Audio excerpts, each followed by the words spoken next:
بزاف. راه مي حنا نأيدو، راه الملك شاد واحد المسؤوليه كبيره بزاف. راه مي حنا عندنا 4 الوليدات ولا 3 راه تيهبلوك.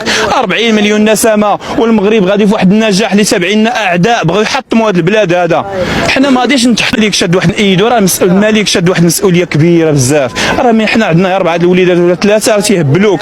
40 مليون نسمه والمغرب غادي في واحد النجاح اللي 70 اعداء بغاو يحطموا هذا البلاد هذا. حنا ما غاديش نتحطموا على هذا البلاد وما غاديش نسمحوا بحال هادو. فينا هما بلادنا بملكنا بروحنا، قولوا اللي بغا يقول. عياش وافتخر.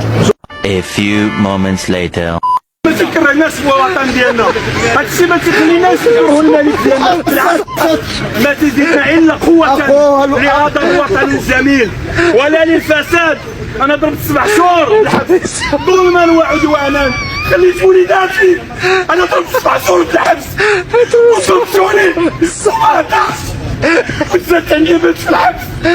ومن 2011 وانا مناضل، اكبر مناضل داخل الوطن وخارج الوطن، وما عبرت. واليوم تتعلق صاحبي لانه رئيس الجمعيه قال لي انا نقعد في الحبس. علاش تكرهونا في وطننا؟ علاش؟ ما غاديش نسمح. اعتقلوني